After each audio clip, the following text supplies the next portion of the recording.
Good day to you. It's Philosophy Roulette 95. At least I guess so. So, let's see what we have in terms of philosophy today. See what's new. Because it wasn't a whole lot coming out. Yeah, we looked at all this stuff. I mean, we just went to analysis earlier today, but it wasn't a whole lot new there either. Let's see. Go back a few pages maybe, but hey, you know, I probably looked at that too, so. See what we got on page 2. Emotion review. Have not seen that in journal before. Let's see what these folks have. Mapping neutrality within effective landscape. Oh, it's like science stuff. Role of empathy and compassion in conflict resolution. I can speak. Yay. So this looks like sciencey stuff, so not, yeah, see this case study and empirical stuff. Alright, I don't want to look at science right now. Episteme, let's take a look at some epistemology.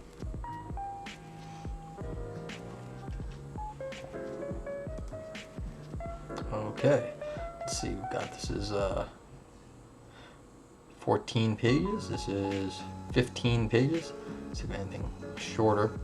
And this is 12 pages. That's good. 15. Let's see. What's forthcoming?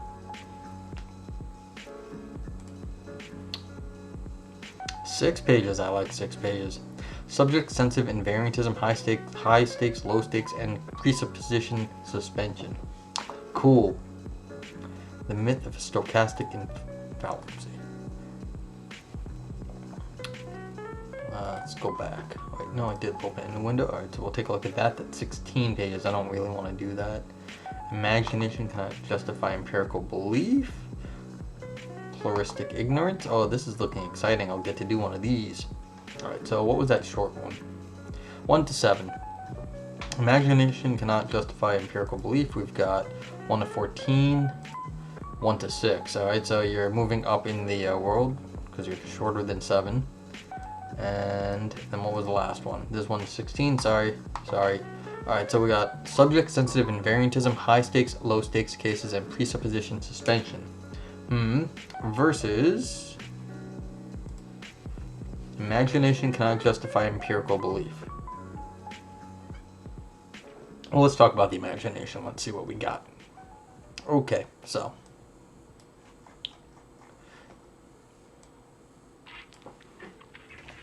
I also changed like some of the audio settings so I could play different. The YouTube would play just too loud before. Now I made it so I can play the YouTube videos. So hopefully the audio is not all messed up today.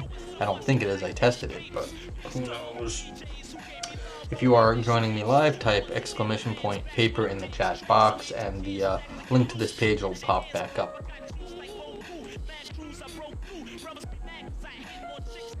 Okay, good. There we go. Save file.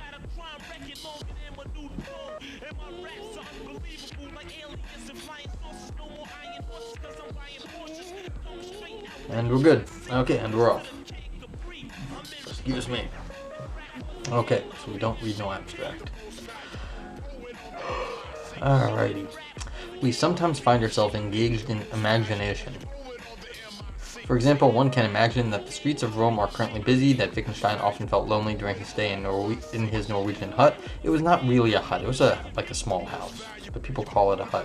I mean, for a rich guy like Wittgenstein, it was a hut, but like the rest of us, it's a small house. Because he was super wealthy. Or that non-human animals suddenly one day acquire the ability to converse with us humans. And they don't. Indeed, one can imagine many things, some of which are true and others which are contrary to fact. With this, virtually all philosophers agree. However, they do disagree about the philosophical and in particular epistemic significance of imagination. In the last couple of decades, philosophers have increasingly started to look at imagination as a phenomenon of epistemological interest.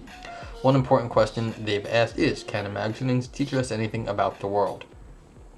A standard answer has become that imaginings can either provide justification for modal beliefs about what is possible, and perhaps counterfactual conditionals too, or no justification except for trivial beliefs about the internal world at all.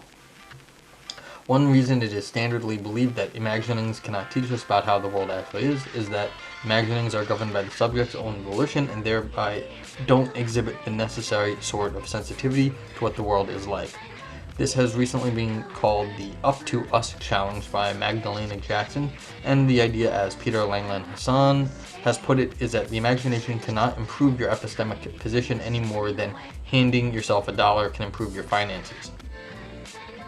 Consider, for example, the following passage from Colin McGinn.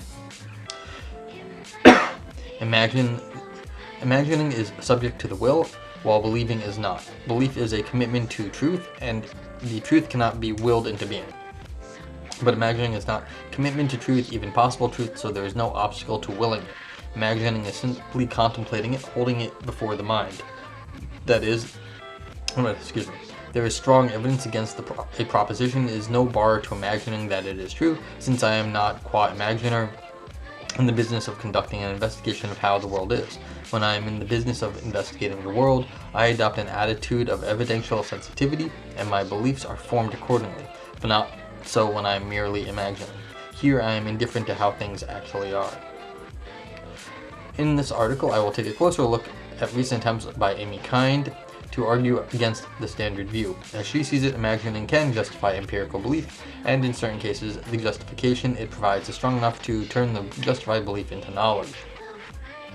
In response, I will argue that Kind fails to properly acknowledge the difference between propositional justification and doxastic justification, and moreover, when she does, it becomes clear that imagination cannot justify empirical belief.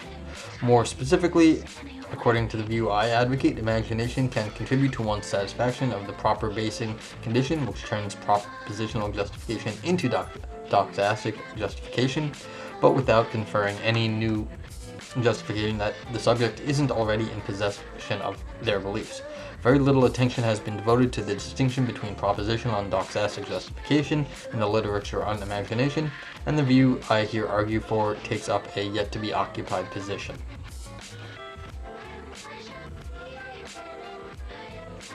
We shall see. Kind on the epistemic role of imagination. According to Kind, just because imagination is under the imaginary's volitional control, it doesn't follow that it cannot teach us anything about the world. More specifically, she tells us that as long as the imaginative project satisfies, or at least comes close to satisfying, a couple of important conditions, it can justify empirical belief in propositions about how the world actually is. Paraphrasing a bit, the conditions are as follows. Reality constraint. The world must be imagined as it really is in all relevant respects. The change constraint. If one's imaginative project requires one to imagine a change to how one believes the world to be, then it must be constrained by all and only the relevant consequences of that change. Okay. Having thus informed us about conditions under which imagination can justify belief about how the world is, in order to support her view, Kind draws our attention to the animal scientist and inventor Temple Grandin. Grandin reportedly has an amazing ability to visually imagine how things work. Moreover, as Kind tells us, in her design process, she uses her imagination much in the same way designers nowadays use three-dimensional computer simulations, and supposedly with no less efficiency. One of the inventions Grandin developed in this way was a new dip vat design with the purpose of making it easier to rid cows of parasites. Before Grandin's invention, cows entered the dip vat would often panic, making things difficult for both the animals and the farmers. However, according to Kind, by taking a cow's eye view of the situation, Grandin diagnosed the problem with the existing structures and was able to create an alternative in which the cows would calmly enter and exit the equipment voluntarily without any use of force. Her design process, however, took place entirely in her mind. Moreover, Grandin confidently believed in the efficiency of her new design even before she saw it in action. Kind lists three propositions it is plausible to think that Grandin believed in after imagining the new dip vat design.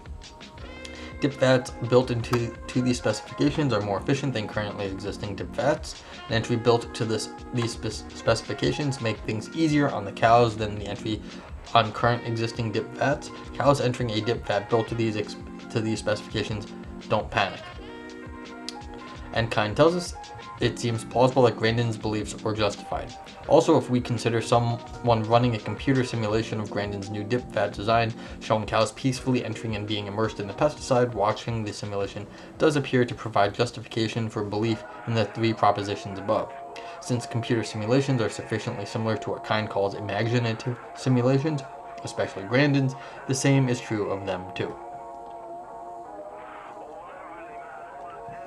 Okay, so basically you have a model, and if the model can give you reason to believe something is true, then it doesn't matter where the model is. It could be in the imagination, it could be in the computer, it could be someplace else, but why should we discount the imagination when it would be okay if it was a computer simulation? Okay, sort of panpsychic. Oh, so like pan... It's like, why do we care where the empirical results come from if it has to be a computer model versus an imaginative model? That's a good question. Okay, reply. Imagination, distinction between propositional and doxastic justification. Now, the problem with this argument is not that Grandin doesn't have justification for her beliefs. Rather, it is that it isn't her imagination that is responsible. I mean, a more plausible explanation of the scenario above is that Grandin's imagination contributes to the formation of her beliefs, but not to their justification. It is, I suggest, her background beliefs and perceptual experiences that really are responsible for justifying them. However, Kind anticipates this objection and says that Grandin's background beliefs and perceptual experiences aren't sufficient for justifying her beliefs about the new dip fat design, because she also needs an understanding of how cows will react to the new design. And she says it is her imagination that provides this understanding. In order to illustrate her point, Kind asks us to consider an owner of a cattle handling facility with lots of knowledge about cows and dip fats.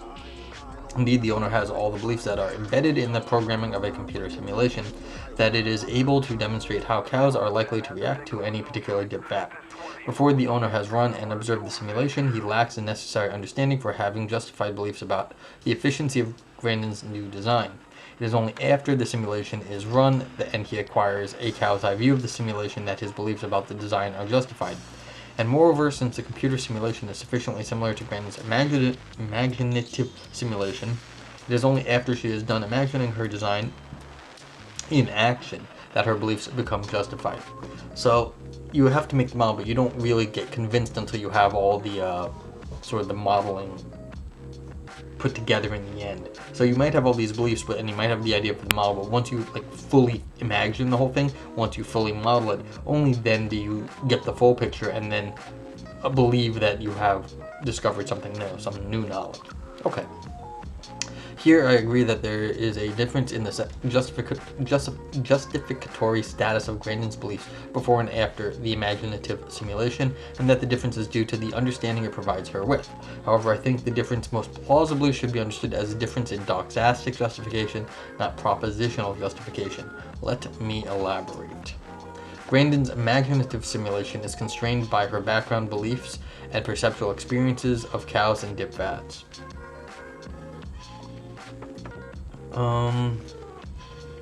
Not beliefs and perceptual experiences of cows and dip fats. I mean, I'm not entirely sure what that perceptual experience counts for here. And background beliefs also is like, I mean, you just have to let that go, but I'm not entirely sure what background beliefs count as either. Anyway, it is an attempt to try to figure out what is going to happen when cows go through the dip fat, given the information that she already has about cows and dip fats. Likewise, the cattle's facility owner computer simulation tries to figure out what is going to happen when the cows go through the dip fat, given the information that he has about cows and dip fats. Recall that we're told his beliefs exhaust the programming of the simulation. Now, the simulation in these cases don't provide any new information about the world that isn't already somehow contained in Grandin's or the cattle facility owner's beliefs and experiences. They only try to figure out what the consequences actually are. As a result, they don't confer any justification upon their beliefs about the efficiency of the new dip fat design. However, Sorry, so they don't confer any wait, what doesn't? The simulation doesn't provide any new information. Not entirely sure if that's true. However, the simulation do provide them with an understanding that enables them to take advantage of the epistemic resources, that is, the propositional justification provided by the background beliefs and perceptual experiences. More specifically, they give a clear picture of what the consequences of their beliefs and experiences are, and as a result, Brandon and the owner of the Cal facility are able to take advantage of the justification they already have by forming doxastically justified beliefs about the efficiency of the new design on their proper justificatory basis. Brandon's imagination therefore helps her convert propositional justification into doxastic justification, thereby improving the justificatory status of her beliefs, but without conferring any justification upon them. I'm not sure, because it seems like there's a lot of weight between these distinction here. And so, I have to see if the author covers this. Because look, we can have... Chess is not, like, worked out in the sense that all games are determined beforehand. We don't know what the outcome of any given chess thing is. But, like, you can run simulations and then look at them, and you learn more by running certain simulations about what's going on there. So, like, different strategies and what they do under given, in different circumstances. So if you run, like, different, like, chess strategies, you can do things here. And then, so I'm not sure that there is the knowledge that the people have here, or that exists. The modeling is a new strategy for seeing how the cows act. And so there is no inherent reason to think that they could formulate the knowledge that the new strategy, the new simulation gives them ahead of time, because you need to actually do this strategy in some sense to kind of be there to really do it. So I'm not sure I need to understand this distinction more. Okay, but wait a minute. I am not contradicting myself when I say that Grandin's imagination helps produce doxastic justification and then doesn't confer justification. Or am I perhaps saying that doxastic justification isn't bona fide justification? Bona fide. Yeah. Bona fide justification. If you feel like these questions threaten my view, then you might have missed my point. First, doxastic justification, which according to traditional analysis is propositional justification plus proper basing, is genuine justification. Justifiably held belief is a real epistemic achievement. Second, claiming a mental process like imagination that helps produce doxastic justification doesn't confer justification isn't contradictory. To see why that is so, consider Grandin's beliefs again. Prior to her imaginative simulation, they are, I agreed, propositionally justified. What does that mean, propositionally justified? In other words, she has justification to hold those beliefs, but without holding them in a justified manner.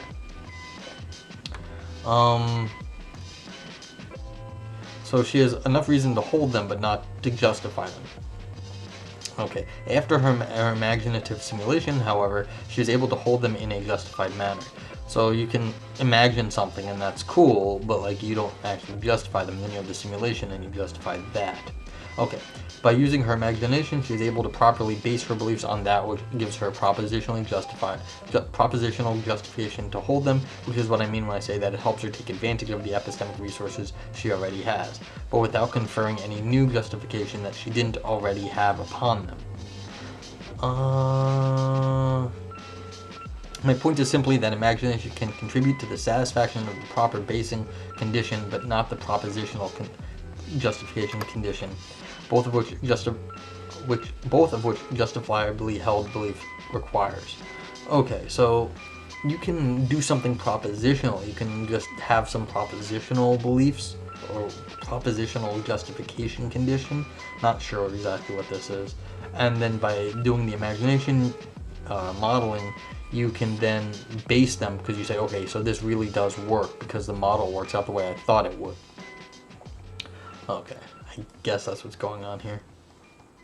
So to reiterate my argument, because the kind of realistic imaginings kind focuses on simply don't provide any new information about the world, they cannot confer any justification upon empirical belief. I mean, it depends on. I'm not entirely with this argument. I think I understand the point, but I'm still, maybe some of the background assumptions here are different from what I have. However, another problem Kind identifies as she responds to her imaginary interlocutor is that a denial of the imagination can confer justification amounts to a denial that perception can confer justification. And by modus tollens, since everyone should agree that perception can confer justification, they should also agree that imagination can too. This is how she puts her point. Suppose that Grandin did not engage in her imaginative simulation and that she didn't herself develop the specifications for a dip vat with this new design. Instead, it was designed and built by one of her rivals. Normally, we would think her seeing her rival in action would contribute to the justification of her belief in its efficacy. But on the line currently being pursued by the proponent of the view that imagination cannot confer justification, that can't be right. Given that she has the prior belief she does, her seeing the design in action is epistemically irrelevant to the justification of her belief in its efficacy.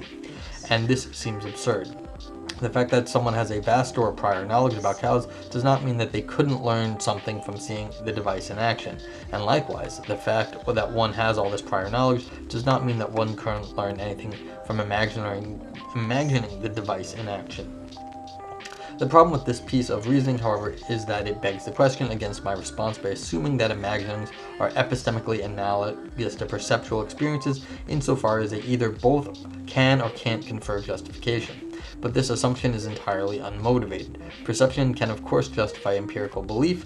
This much is not controversial. But whether the same holds true of imagination is controversial and cannot simply be established by saying that it does. Indeed, perception and imagination appear to be disanalogous in important ways that motivate the opposite view. Whereas perception does provide us with new information about the world is like, visually there seems to be a garden over there, auditorily there seems to be a dog over there, imagination doesn't. See, I'm not entirely sure that your imagination, everything you have is under your control. So you can imagine something and you're giving yourself if you give yourself 100% volition of things, I just don't think we have absolute control over everything. And so that's sort of a part of the problem here is that I don't think Kind is, and I might be agreeing with this sort of view of imagination, that because you're imagining something doesn't mean everything is under your control. I tried to lift this bottle, I tried to drink it. Sometimes I miss. I'm hit myself in the face. That's it was under my volition, but I don't have absolute control over everything. Similarly, if you imagine something, you might mess up and you might learn something from the experience of imagining, because not everything is 100%. We're not perfect things, and nor is our imagination. That might be part of the point. And so maybe then that extra information is something different, and that's where the extra information is being snuck in maybe. But this sort of cut and dry understanding that you get nothing out of imagining because it's all under your control seems a little too cut and dry for me.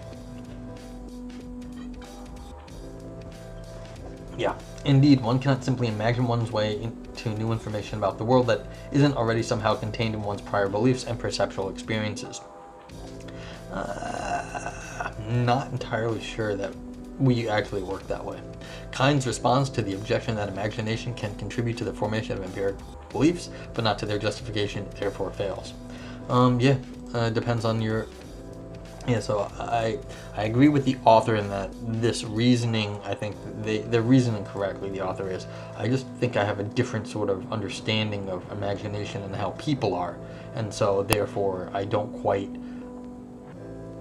agree with the whole setup, but that's me being me versus all these people who are already, it looks everyone probably disagrees with me, so that's okay. Conclusion. For the reasons given above, I therefore think that Kind's argument that imaginings can justify empirical belief isn't sound. It fails to take into account the differences between propositional justification and doxastic justification. However, when one does, it becomes clear that the imagination can contribute to doxastic justification by enabling one to form one's beliefs on their proper justificatory basis, even though it doesn't confer any new justification that one didn't already have upon them, or so I've argued. Moreover, there are epistemically significant differences between imagination and, for example, perception, specifically the kind of information they provide, that motivate and explain why the standard view about the epistemic role of imagination is true. Whereas perception can provide new information about the world, imagination cannot. Okay, so that was a nice paper. Cool. You know, like once you get yourself, like imagination's a real funky subject. I've never seen a very good theory of imagination out there. So this is a nice paper. It's a sort of cut and dry. Just here's the distinction that is getting tripped up on all this. But I think the distinction here is actually going to something deeper that we don't actually understand the real interaction of imagination and how we deal with it. So that's cool. But I mean, that's me being a little nitpicky on stuff. All right, so I guess that's it for now. It was a pretty short article and went quick, so that's nice. It was kind of quick and easy. All right, so thanks for watching. If you have any suggestions, anything I should read, let me know. And I hope the audio is working on this one. I don't know if it is. We'll find out what actually happened when I check it later. But have a good night, stay safe everyone, and I'll be back tomorrow.